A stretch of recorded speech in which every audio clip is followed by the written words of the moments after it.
जब बात हो मेगा मर्जर की, जी हाँ, एक ऐसा मर्जर जिसने इंडस्ट्री में बड़ा तहलका मचाया है। जी हाँ, सोनी और जी एंटरटेनमेंट के बीच में एक बड़ा मर्जर जो होने जा रहा है, जिसे जी एंटरटेनमेंट के बोर्ड ने मंजूर किया है। अब बड़ा सवाल है कि जब मर्जर बहुत बड़ा है, इसके इम्पैक्ट बहुत ज़्यादा है, तो फिर आपको इसको अच्छे तरीके से समझने और इसके असर पर राय भी उन लोगों से लेनी चाहिए, उन एक्सपर्ट से लेनी चाहिए जिन्होंने जिंदगी भर इस काम को बहुत बखूबी किया है। जी हाँ, हमारे साथ जुड़ रहे हैं कार्यक्रम में बाजार के जाने माने एक्सपर्ट, कॉरपोरेट को एडवाइस करने वाले जाने माने विशेषज्ञ, इकोनॉमी की गहरी पकड़ रखने वाले वल्लभ भंसाली साहब, एनाम सिक्योरिटीज के चेयरमैन, जिन्होंने एक नहीं ऐसी कई सारी डील्स की हैं और अपने आंखों से, अपने हाथों से किए, देखी है। आइए उन्हीं से समझते हैं इस बड़ी डील के क्या है मायने। भंसाली साहब, बहुत बहुत धन्यवाद जी बिजनेस के दर्शकों से बातचीत करने के लिए, अपना वक्त देने के लिए। सबसे पहले इंडस्ट्री के लिहाज से मैं जानना चाहता हूं, चूंकि आपने तो इतने सारे कॉर्पोरेट्स को लाइफ लॉन्ग कई दशकों से एडवाइस किया है, इस तरह की डील्स आपने कई करवाई हैं। ये जो डील हुई है इंडस्ट्री के लिहाज से, स्पेशली मीडिया और एंटरटेनमेंट इंडस्ट्री के लिहाज से क्या मायने रखती है, एक बार ये बताएं सर।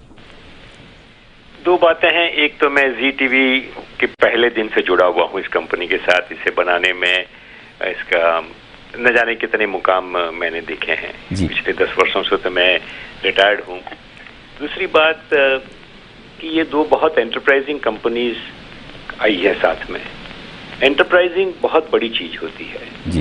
कि किस तरह दोनों ने ग्राउंड लेवल पर जाके ट्रेंच फाइट करके अपनी जगह बनाई है।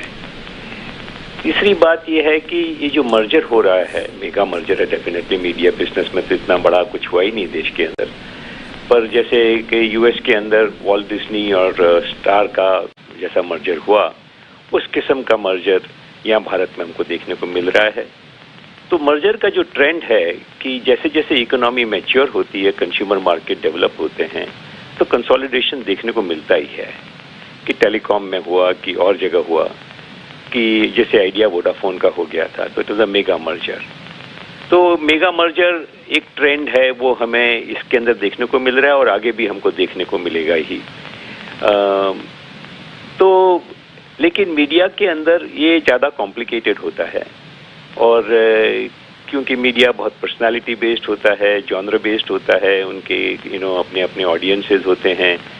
सीमेंट वगैरह के अंदर ऐसी चैलेंजेस नहीं होती है। तो ये दो कंपनियों ने मेरे ख्याल से एक दूसरे को काफ़ी समय से देखा है, क्योंकि सोनी पिक्चर इंडिया के अंदर कुछ काम उनका बहुत टैलेंटेड था, बहुत अच्छा था, लेकिन कुल मिला के उनका पोटेंशियल जितना था उतना वो नहीं पकड़ पाए थे। जी टीवी के अपने चैलेंजेस थे। तो ये दोनों मर्जर उस हिसाब से कि न केवल साइज के हिसाब से लेकिन कॉम्प्लीमेंटरिटी के हिसाब से एक बहुत ही अच्छा मर्जर हुआ है, और दो एंटरप्राइजिंग कल्चर साथ में आने से उसके अंदर से ज्यादा उम्मीद की जा सकती है। तो जब हम मर्जर को इवैल्यूएट करते हैं तो उसके जो पैमाने होते हैं वो सब, बहुत सारे पैमाने इसके अंदर सही उतरते हैं।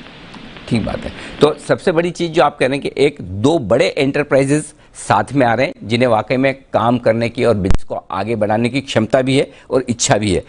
जाहिर सी बात है, जब दो इस तरह के बड़े कॉम्पिटिटर्स जो साथ में आते हैं और इंडस्ट्री में एक हलचल पैदा करते हैं, किस तरह की सिनर्जीज, किस तरह के आप फायदे आते हुए देख रहे हैं इस मर्जर से दोनों कंपनियों के लिए?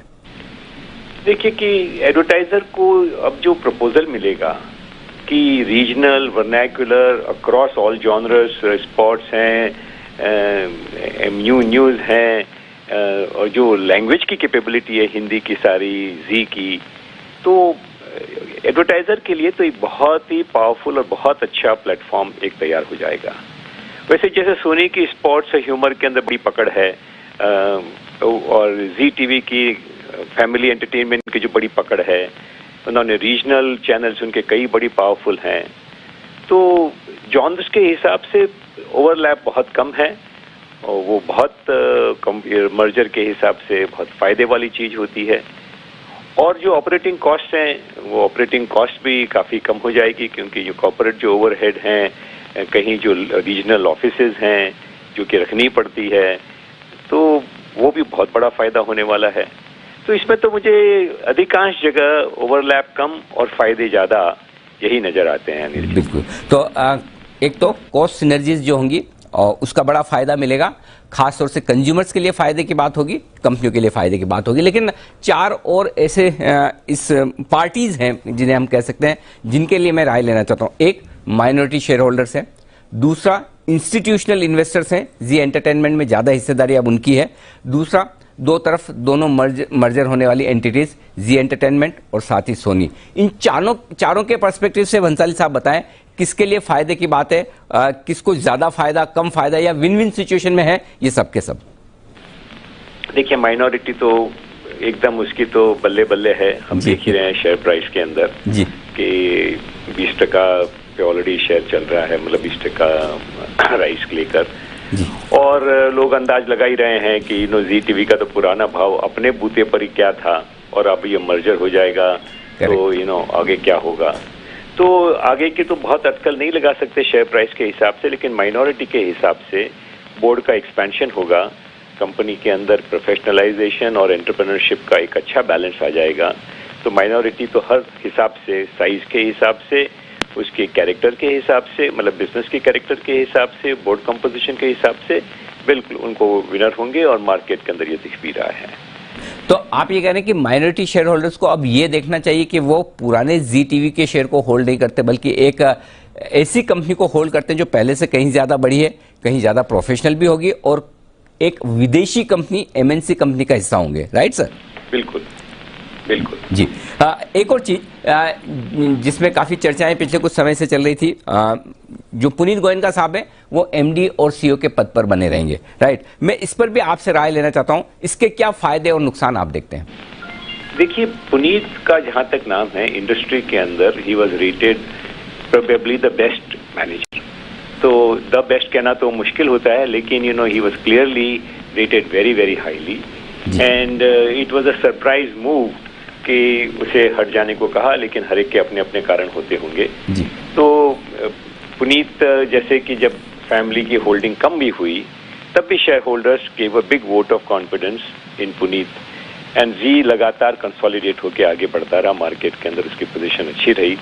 तो ये कोई आश्चर्य नहीं है कि, क्योंकि मैंने कहा कि एंटरप्राइजिंग कल्चर है दोनों कंपनियों के, और उस एंटरप्राइजिंग कल्चर के अंदर ऐसा तो मतलब लॉजिकल लगता है कि पुनीत जैसा केपेबल व्यक्ति को उन्होंने चुना। अगर तो मैं ज्यादा तो क्या कहूं, क्योंकि मेरा उनसे संबंध है, तो कोई कॉन्फ्लिक्ट ऑफ इंटरेस्ट भी कहेगा, संबंध तो मेरा दोस्ती का ही है, लेकिन पुनीत को जो भी मिलता है उससे इम्प्रेस हुए बना नहीं रहता। तो ये मेरे ख्याल से शेयर होल्डर्स के लिए और दोनों सेट ऑफ शेयर होल्डर्स के लिए एक लॉजिकल डिसीजन है, इसमें कोई आश्चर्य की बात नहीं है। एब्सोल्युटली। तो जो इंस्टीट्यूशनल इन्वेस्टर्स शायद पहले ये सोच रहे थे कि मैनेजमेंट बदला जाए, अब उनके लिए ये बदलाव उनके लिए काफी राहत देने वाला, सहूलियत देने वाला होगा। अब एक और चीज जो शेयर होल्डिंग पैटर्न पर मैं आपसे पूछना चाहता हूं, 47% जी एंटरटेनमेंट के जो पुराने शेयर होल्डर्स हैं उनके पास हिस्सेदारी रहेगी, 53% के आसपास सोनी के पास हो जाएगी, और जी के जो प्रोमोटर्स हैं उन्हें 4 से 20% तक हिस्सेदारी ले जाने का एक रूम है, जब भी वो चाहें ले जा सकते हैं। इस अरेंजमेंट को कैसे देखते हैं सर आप? नहीं, क्लियरली ये रिकग्निशन है कि इस फैमिली ने इस बिजनेस को बहुत अच्छे से समझा है, और उनकी वैल्यू कितनी सोनी की नज़र में है। सोनी कोई नई कंपनी आज नहीं आई, सोनी भारत के अंदर कई सालों से है, और उन्होंने इसका परफॉर्मेंस, एक्सपेंशन, विजन सब अगर देखा है, तो ये तो बहुत ही कोई बिजनेस के अंदर किसी को फेवर नहीं करता। सोनी ने कोई शेयर होल्डर्स को, जी टीवी के प्रमोटर्स को फेवर करने के लिए ये बात नहीं कही है। वो ये देखते हैं कि उनका इन्वॉल्वमेंट होना कंपनी के लिए कितना फायदेमंद है। सोनी को ग्लोबल एक्सपीरियंस है, और ये जानते हैं कि एंटरटेनमेंट का बिजनेस कितना मुश्किल है, और भारत है, उसकी अपनी पिक्यूलियरिटीज हैं। हम अभी पूरे डेवलप नेशन नहीं है, पूरे डेवलपिंग नेशन नहीं है, इतने कल्चर्स हैं, इतने जॉन्स हैं, तो उसके अंदर ये एंटरप्राइजिंग कल्चर होना, एंटरप्रेन्योर का इंटरेस्ट होना बहुत ही जरूरी होता है। यही सोच के कि इस फैमिली का इंटरेस्ट इसके अंदर बिल्कुल लगातार बना रहे, not only as MD but as shareholder also, उसके अंदर उनको अपनी भी बरकत दिखती है, अपना भी फायदा दिखता है, तो अपने फायदे के लिए ही ये किया है। और वो समझा जा सकता है कि ऐसा क्यों, और ऐसा इसीलिए है कि हमने देखा कि इस स्पेस के अंदर सक्सेस होना कितना मुश्किल है। तो इतने सालों में हमने केवल एक ही नाम को लगातार सक्सेसफुल होते देखा था, वह था जी टीवी। बाकी कभी ऊपर होते हैं, कभी नीचे होते हैं, और कंपनियों ने भी किया, लेकिन लगातार इतने जॉनर्स के अंदर सक्सेस केवल जी टीवी ने दिखाई दी। जी बंसाली साहब, एक और बात है, अभी तक शायद बाजार इस बात को लेकर उत्साहित है कि दो बड़ी कंपनियां साथ आ रही है, मेगा मर्जर है, लेकिन इसके साथ ही जो डिटेल्स आई हैं उसमें यह भी है $1.5 बिलियन के आसपास का पैसा जरूरत पड़ने पर ग्रोथ कैपिटल के तौर पर सोनी की तरफ से इस कारोबार में और लगाया जाएगा। तो क्या इसकी ग्रोथ और इससे होने वाले फायदे ये आगे आने वाले समय में देखने को मिलेंगे और शायद बाजार उसके बाद इस पर भी रिएक्शन देगा? बाजार ने इस पर ऑलरेडी रिएक्शन दिया है जी, कि अगर नॉमिनल वैल्यू देखते, अगर ये रुपया नहीं डालते तो जी शेयर होल्डर्स के फेवर में 60% आता जी। लेकिन ऐसा ना हो तो सोनी को अपना इंटरेस्ट चाहिए था कि हमें मेजॉरिटी कंट्रोल चाहिए, और तो एक प्रकार से उन्होंने इतना मेजॉरिटी कंट्रोल खरीदा है ये पैसे डाल के।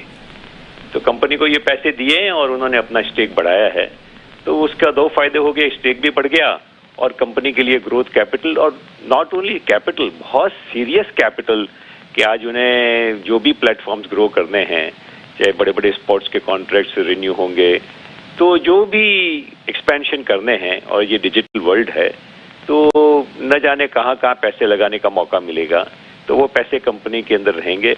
और दोनों कंपनियां कैश जनरेटिंग कंपनियां हैं, तो वो तो एडिशनल कैश है। तो बहुत समझदारी से किया गया है, और मेरे ख्याल से ये मर्जर तो शायद अब जैसा ये टर्म्स आए हैं देख के लगता है कि शायद बहुत पहले से सोच रहे होंगे, लेकिन ये शेयर होल्डिंग का जो रेशियो था वो रेशियो नहीं बैठ रहा था, क्योंकि जी टीवी वैल्यूएबल था और वो मल्टीनेशनल कॉर्पोरेशन को अपना कंट्रोल चाहिए था। तो जी टीवी के गिरे हुए दाम में ये अपॉर्चुनिटी आ गई, और उन्होंने उसको एक फेयर प्रपोजल दे दिया कि जी टीवी के शेयर होल्डर्स की स्किन भी इस गेम में बनी रहे और उनका भी कंट्रोल बना रहे। तो बहुत चतुराई से की गई डील है। क्योंकि मंसाली साहब, आप कॉर्पोरेट इंडिया पर बड़ी गहरी पकड़ रखते हैं। आपने पिछले 6-12 महीनों में देखा जी एंटरटेनमेंट को लेकर, एसएल ग्रुप के प्रमोटर्स को लेकर कई सारी चर्चाएं रही है। क्या आपको लगता है ये डील, ये मेगा मर्जर इन चर्चाओं पर कोमा, अल्पविराम, पूर्णविराम कहां तक पहुंचाएगा और इसका क्या असर पड़ेगा, ये मैं जानना चाहता हूं। देखिए, ये थोड़ा कॉम्प्लिकेटेड मामला है। दिखता हुआ तो ये आज जो शेयर मार्केट कह रहा है वो तो सारे शेयर अप हैं, तो मार्केट ने तो कह दिया कि भाई सब ठीक ठाक है जी, कि इससे बढ़कर कोई अप्रूवल की स्टैंप नहीं हो सकती, कि न केवल कंपनी मर्ज हो रही है, लेकिन वो लोग इसमें पैसा डाल के $1.5 बिलियन डाल के भी अपना कंट्रोल बनाए रखना चाहते हैं। तो फायदे का सौदा होगा तो कोई पैसा डालेगा इतना, तो 10,000 करोड़ से ज्यादा पैसा डालना तो अपने आप में कहते हैं कि अगर ये ठीक नहीं होता तो वो नहीं डालते, एक बात। और दूसरी बात ये नहीं होती कि भाई तुम बने रहो और न केवल एमडी बने रहो लेकिन शेयर होल्डिंग भी बढ़ाओ। तो दिखती हुई बात तो कम से कम सोनी की दृष्टि से तो ये क्लियर है कि सब ठीक ठाक है। एंड बाकी तो जो अपना अपना किसका टांग कहाँ अटकी है, नहीं अटकी है, मैं सबके बारे में तो नहीं कह सकता हूँ। ठीक बात। वैसे सुभाष जी ने ये जो पिछले कुछ दिनों में अनाउंसमेंट किया था कि मैंने 92% मेरी लोन एक एसेट जो बेच सकता था बेच के मैंने चुकाई है जी। तो उस समय भी मैंने कहा था कि ऐसे मैंने अपने भारत के इतिहास में ऐसी कोई घटना पहले देखी हुई हो, पिछले सालों में तो कई दशकों पहले कभी हुई होगी, मैंने कॉर्पोरेट लिस्टेड वर्ल्ड में तो ऐसी कोई सिचुएशन नहीं देखी थी जी। बिल्कुल सर, आपसे विदा लूँ उससे पहले आखिरी सवाल, जो हमारे रिटेल शेयर होल्डर्स हैं, माइनॉरिटी शेयर होल्डर्स हैं जी एंटरटेनमेंट के, उनके लिए आगे क्या रहा है, उन्हें किस तरह से इस कंपनी को देखना चाहिए, क्या करना चाहिए? देखिए कि जो ब्रांडेड कंपनी हो जाती है, जिनका मार्केट शेयर बड़ा हो जाता है, वो प्रीमियम पे ट्रेड करते हैं जी। केवल इतना ही कहा जा सकता है। और इसके बाद में जो बिजनेस की ग्रोथ रेट होगी, एक बार साइज बड़ी हो जाएगी लेकिन ईयर ऑन ईयर ग्रोथ देखना पड़ेगा, उसकी प्रॉफिटेबिलिटी देखनी पड़ेगी। तो मार्केट तो एक साथ ही इतना बढ़ गया है कि अब आगे तो लोगों को कॉशियस रहना ही चाहिए।